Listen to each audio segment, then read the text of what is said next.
Assalamualaikum warahmatullahi wabarakatuh.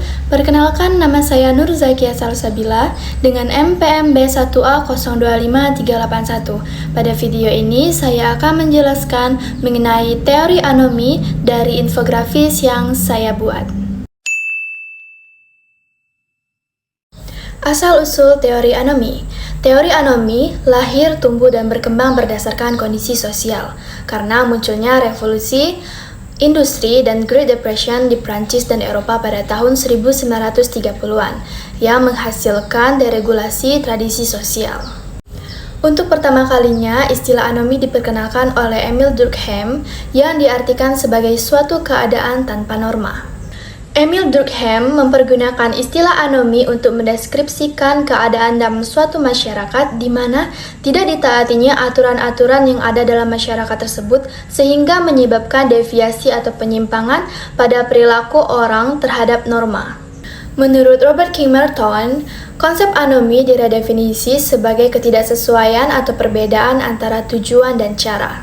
Robert King Merton mengemukakan 5 bentuk kemungkinan yang dapat dipilih masyarakat sebagai cara adaptasi dalam mencapai tujuannya. Conformity atau kompromi atau menyesuaikan merupakan suatu keadaan dalam masyarakat di mana masyarakat tetap menerima tujuan dan cara yang ada karena adanya tekanan moral. Sebagian besar masyarakat mencapai tujuannya berupa kesuksesan dan kesejahteraan dengan cara dan aturan yang ada di dalam masyarakat, tidak melakukan penyimpangan walaupun sarana yang mereka miliki terbatas. Contohnya bekerja dengan sungguh-sungguh dan jujur walaupun hasilnya terbatas.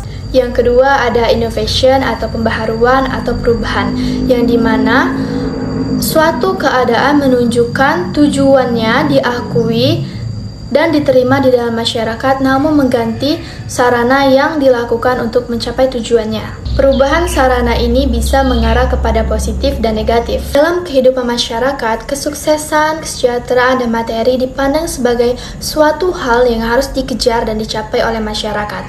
Akan tetapi, cara yang digunakan untuk mencapai tujuan ini tidak benar jika mengalami hambatan atau halangan. Contohnya, agar ayam tidak busuk dan tidak mengalami kerugian, pedagang memberikan formalin. Ini merupakan contoh yang mengarah ke negatif. Yang ketiga ada ritualism. Cara ini menunjukkan kondisi suatu masyarakat yang menolak tujuan yang telah ditetapkan namun tetap memilih cara yang telah ditentukan. Mereka menghindari resiko dalam mencapai kesuksesan, kesejahteraan, dan keuntungan dengan cara bekerja dengan giat tanpa menunjukkan kreativitas atau kemampuan. Contohnya, PNS yang bekerja sekedarnya saja yang penting bergaji tetap. Yang keempat ada retreatism atau penarikan diri. Ini merupakan kondisi di mana masyarakat menolak tujuan dan cara yang telah disediakan, dan mereka menghindari untuk mencapai kesuksesan dan kesejahteraan karena tidak berani menghadapi resiko dan tantangan.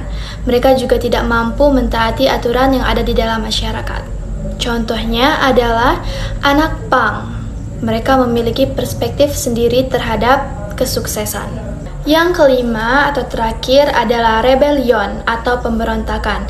Ini merupakan suatu keadaan di mana tujuan dan cara yang ada itu ditolak di dalam masyarakat dan berusaha untuk mengubah seluruhnya. Contohnya, pemberontakan bangsa Indonesia terhadap Belanda sehingga menjadikan Indonesia sebagai suatu negara yang merdeka. Seharusnya dalam mencapai tujuannya, setiap orang harus menggunakan cara yang benar dan dapat diterima. Mungkin itu saja yang dapat saya jelaskan mengenai teori anomi pada video kali ini. Wassalamualaikum warahmatullahi wabarakatuh.